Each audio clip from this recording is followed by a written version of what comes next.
we've been trying to, just as a little note to the audience, we've been trying to get this particular meeting happening for quite a while now. So I'm glad it's happened, and it's very good to see you in person here on the screen. And we will we'll go into some of the cool things in our conversation about the business and yourself. First of all, I kind of wanted to know, how long have we been working on this particular business? Um, on the topic of so Laronix is a voice technology for Yes. to help voice lost people, and Hmm. on this topic, I have actually been working since 2007. But it was the science. I worked both in the industry and science. It was a PhD project, and I loved it because of its humanitarian nature. Mm. And yeah, 2007, Laronix is a little bit more than 2 years old, and it's a spin out of that research work that we were doing. Right, but the research and the tech and the other distinctions that you got from your academic career really fed into this.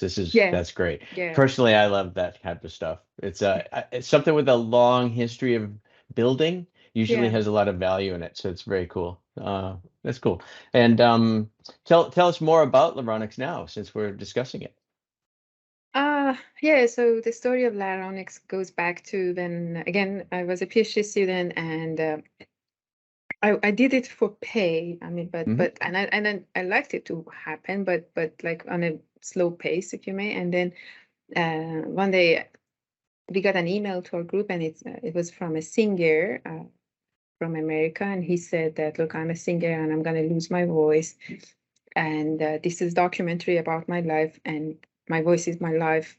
I was wondering if you guys or any other research group for that matter can help, and we couldn't.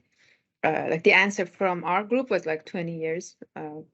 It takes 20 years before we can have something, Mm, and it bothered me. And so I remember I couldn't sleep for a few nights, and then this became something that I decided. I had a yeah. chat with my brother Musa, who is our co-founder, and we decided that this is one thing that we want to do in a lifetime.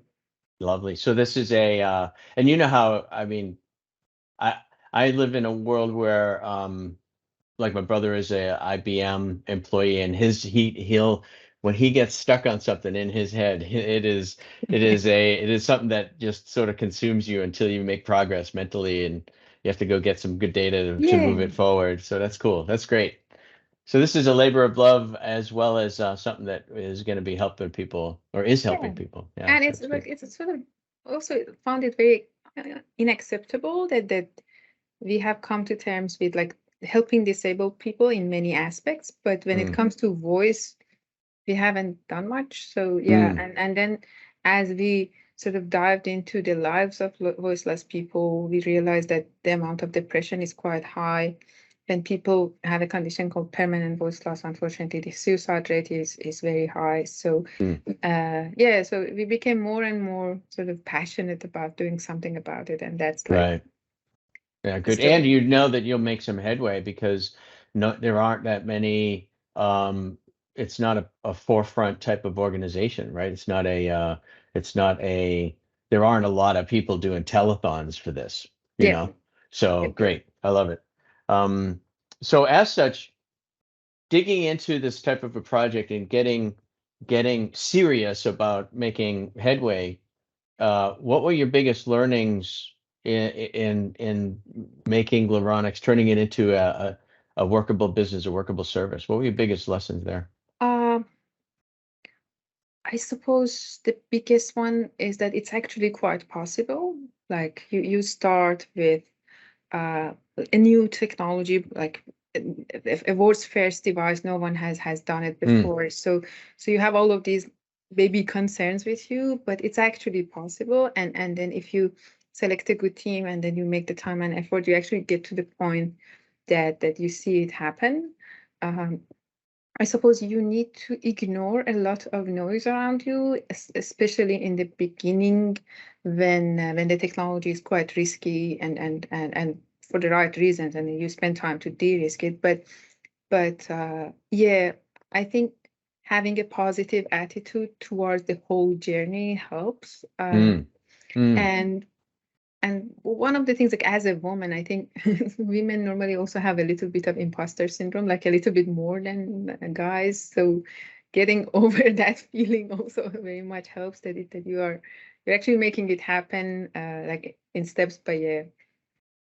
Yeah, that's great. So if you're as you overcome those internal and external, you have the you have the both things happening at the same Yeah, time, right? yeah, And as a coach, I find that that's one of the reasons why human beings have family and yeah, business, yeah. because it forces you to grow in several different levels at the same time. Oh yeah, I mean, speaking of growing, that's actually an excellent point because like, I had worked in the industry, but Laronix was my first experience as a CEO. And you start and you're like, okay, you have to manage the team, you have to, it's a very interesting experience and you grow with it. Yes. And the Yes. team also did, yeah. And we had to, like at some point you need to essentially make these people also follow your passion. And they're already passionate about it. That's why they have joined. But having that sort of communication, that sort of dialogue that helps in multiple levels, like with people who are supporting you, with your patients, Mm, and then learning from your mistakes. Like we, at some point, I remember that it was one of our patients that a couple of our patient stories are actually quite inspiring. Like one of them was someone that we gave voice to, and she was very happy about it. But then at that period in time, I didn't have enough time to attend to her, so she got mm, very upset, and we had to get back and say, "Oh, we're sorry. I mean, you're still on very close to our heart, but," and then we had to mend that relationship. Or in another aspect, there were patients that we learned from. Like we had a very interesting story of a woman who came, and we passed the device for her to test, and then she went, and after, mm. because we trained them, after a very short period of time, she came and she sounded fantastic, and we were like, we haven't still started training you, so what's your story? And she said, I have a granddaughter who is trying to read, and I'm trying to speak, and we practice together. So so that was super fun, and we were like, okay, what sort of material? And then children's books. And yeah, Yeah. so yeah, we learned a lot of new stuff around Yes. how Mm. to actually make the journey fun for people. Yeah. That's it. So it's modalities on top of modalities. Yeah, How yeah, to yeah. incorporate the kind of grinded out modality that you have to do with lifestyle and Yep. other things that fulfill you, like a communication between a grandchild and the Yeah, because grandparent when is you think just about it, awesome. Yeah. yeah, well, I'm not sure. I had a broken leg at some point, and Mm, and after a month of recovery, the doctor told me that walk, and I was like, I had that mental image that I cannot walk because it's painful, but now my leg was healed. So mm. getting over that mental barrier of voice loss is very difficult like from an Interesting. emotional perspective. Yeah. So even if Yeah. you give people like the world's best artificial larynx and ask them to talk, there is still some work that they need to do, like Sure, making to the journey accept the fun. fact that Yeah, it's real. Yeah. yeah. That's amazing to me. So those are big lessons. Accept the fact that it's real. You are the CEO. Accept the fact that the reason why the business exists is so that you grow to help others do the same, Yeah, And in a way, that's what your business is doing. sure. You're helping somebody go beyond what was considered just an insurmountable uh, barrier, and then not only learning to adapt to have it not be so much of a barrier, but actually accept that fact that they are need to be ready to move on to start using the voice again. Yep. Yeah, I Yeah, love yeah, it. absolutely. Yeah. That's a closed loop journey that I think is fantastic. Stuff like that makes me jazzed as what I do. So I think I'm feeling you there. So that's good. Um, do you have do you as such do you keep a community going through a newsletter or something like that? And if that's you, what do you do to help? Because I just imagine how siloed some of your patients are in their life, and they don't Yeah. have interconnections that really understood what they were going through. Is there any sort of Or do you have a newsletter like that? Did you Yeah, have some yeah, we have. outreach there? Yeah. Yeah, we have a. I mean, it's with the medtech. It's sometimes like Mm. while you're doing the studies, and then like they have to wait for the device to be Oh, released. And absolutely. I understand Sure. that that could be frustrating. But yeah, we have a newsletter going out, Yeah. and then telling them like around the tentative timelines of what's happening. Mm-hmm. Yeah, it's so one of the other experiences that like came to us maybe the hard way was when I invented this technology back in 2015. And at the time I was still in uni, like doing science. We got a wave of interest from voice loss patients who wanted to try it. Oh, sure. Yes. And at the time we were too perfect. I was too perfectionist about it. I was like, okay, no, I have to do this. I have to work on the AI to become like better with the quality. I want to give you your own voice. And then I actually went to Japan Mm. and worked on that front. And then we finally managed to achieve it. But by the time I came back, those people had lived without a voice for 2 years, for an Mm. extra 2 years, and they were heartbroken. So Mm-hmm. this time we learned that no, we're gonna help right at this time, and then Mm. we're gonna let them be able to speak, and then we're gonna improve, because you can always improve your work in many aspects. But yeah, Mm. so this time we decided to stay close to permanent voice loss people. But Yeah. yeah, it is actually quite a solo journey. Yeah. Yeah, and It's coming to mind that well, when you're having that realization that you have a singular output in mind. We're going to get an excellent solution in place, and I don't want to bring it to the world until I know it's good. You don't want to put it's that balance between people who actually don't care. They don't care. They're like, you can put your name on whatever endpoint it is. Just give me something now, and I'm yes, happy to give you all the feedback you want to make it better. I'm on the team by default, so let's use me, yeah, right?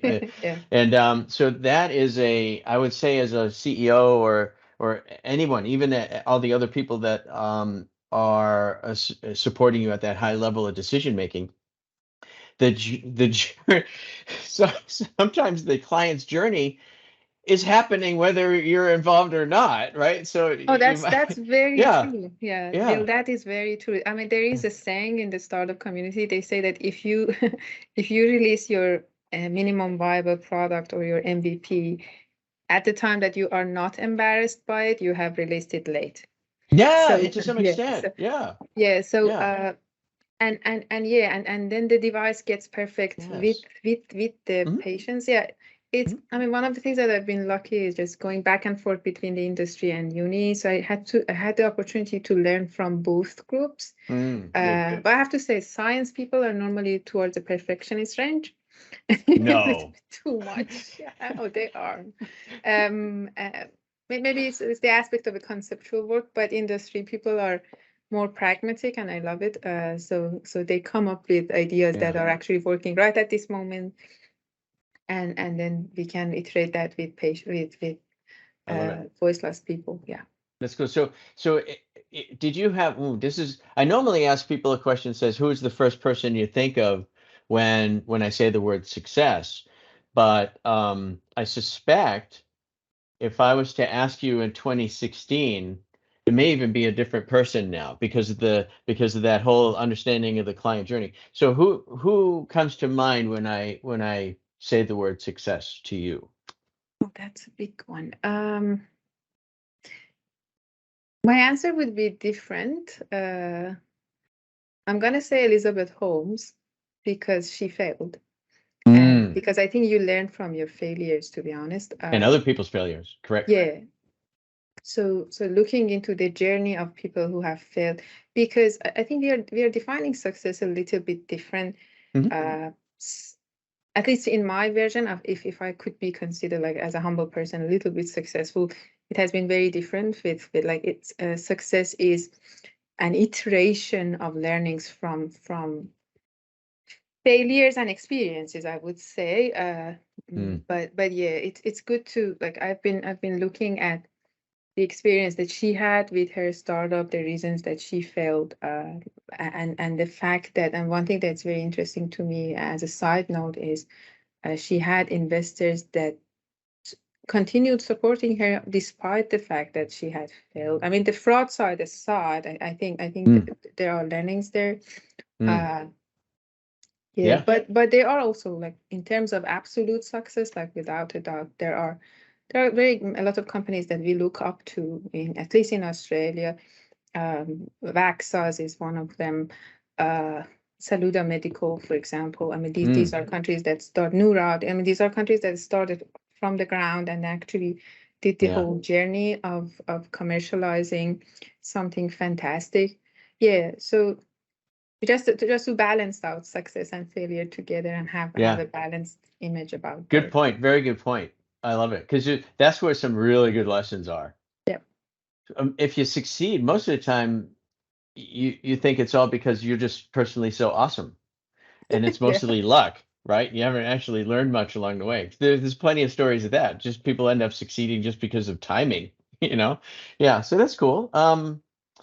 If you, as such, so let me take that back and say, okay, if we were to go back to your 18-year-old self, what would you say to her? What would you say to that? I actually do that a lot. I'm actually very close to my 18-year-old self. Good. A little bit too close. So good. Then it's easy to recall several conversations. Yeah, 18-year-old, we are on the same page, but maybe to my 30-year-old version. Okay. And that was a time that I actually massively failed with this work. So when I finished my PhD, I spent a little bit more than 4 years trying to give voice to the voice loss, and it didn't work. And that story of the patient reaching out to us happened at the same time. And that was the time that I actually decided to leave this field for good. Oh, wow. And then I went to do another field of science, and then in one of the applications that I submitted, and at the time I was massively heartbroken. I was like very sad about, again, the way we structure success and failure. When you fail, there is associated with a list of adjectives that are the opposite of what you associate with your when you succeed. So I sent an application, and then on the application I got a feedback that if you think this idea is so awesome, why haven't you used it for your otherwise failed research on giving voice to the voiceless? And I was like, oh God. And it was actually a great idea. But yeah, if I go back to the same time, I would be more positive and I'm more happy about going through early steps. One thing that I say that quite genuinely because I love Australia, I love working in Australia, but I think it's a little bit difficult in earlier stages of innovation when you want to start from scratch. I think it should be easier. Like we need to give people who actually dare to try stepping into this journey more support, because then when the work proceeds, you naturally get support, right? But in those early days, there's a little bit too much pressure. So it's like sort of a little bit like rock climbing. If we can pave that path, yeah. Sure, I like it. If you had a it's almost as if the 18-year-old didn't or may have had. I guess the question is, would the 18-year-old you have more imposter syndrome than the 30-year-old you? No, less actually. Yeah. I started developing imposter syndrome around my 30s. That's the weird part, isn't it? The more you dig into the thing, sometimes imposter syndrome is the thing that when you start comparing yourself to others, but because when you're 18, there is no comparison. Right, exactly. Exactly. So strange.